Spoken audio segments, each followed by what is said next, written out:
People really underestimate just how much the people around them shape them.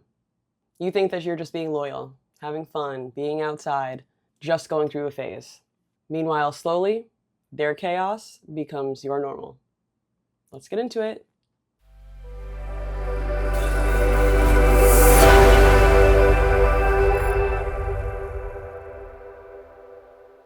Welcome back to Rebuild Different. I'm Epiphany Page, and today we're talking about something that I didn't really fully understand until I got older. Who you stay around will either pull you closer to yourself or pull you further away from who you're trying to become. You guys know how I love my psychological concepts, so here's one. It's called emotional contagion. And basically, human beings absorb each other. Emotionally, socially, behaviorally. And a lot of people think that influence looks like pressure, like someone forcing you to do something. But most of the time, it's not. Most of the time, it looks like normalization. You spend enough time around chaos, chaos starts feeling normal. You spend enough time around impulsive people, impulsive behavior starts feeling normal. Or if you're around emotionally reactive people, then suddenly everything feels emotionally intense. And that's the scary part about proximity. Nobody usually notices it while it's happening. You just slowly start tolerating things, participating in things, and becoming someone that would have felt unfamiliar to you.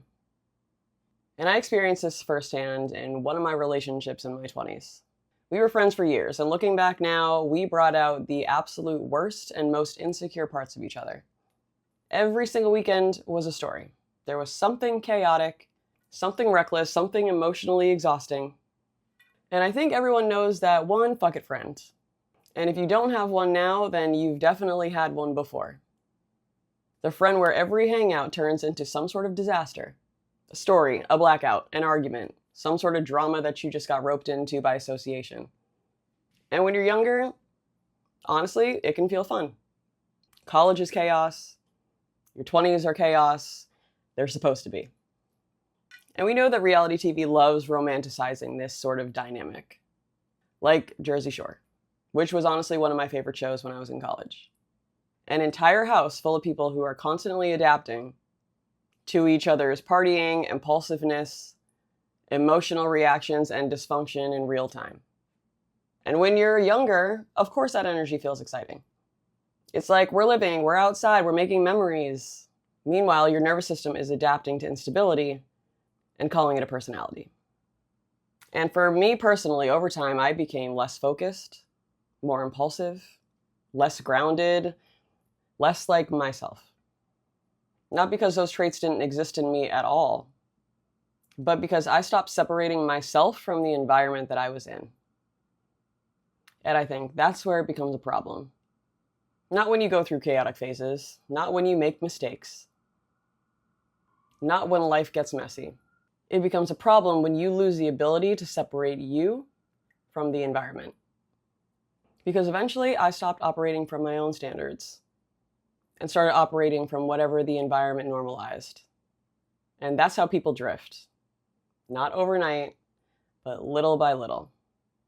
That's why I think one of the most important questions that you can ask yourself is, who do I become around this person?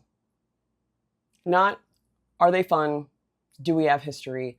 Do I care about them? Who do you become around them? Because that question will tell you everything you need to know. And honestly, I think more and more people are starting to downplay this. Because everybody wants to act like their choices don't affect me. That's their life. Mind your business. And yes, people are responsible for themselves. Because human beings are still deeply influenced by proximity.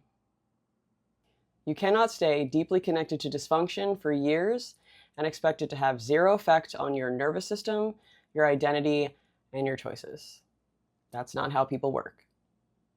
The older I get, the more that I realize that peace is less about learning how to manage chaos and more about being careful about what you stay close to. Because not everybody is neutral. Some people raise your standards without saying a word, while some slowly lower them while calling it fun, or that's just who we are.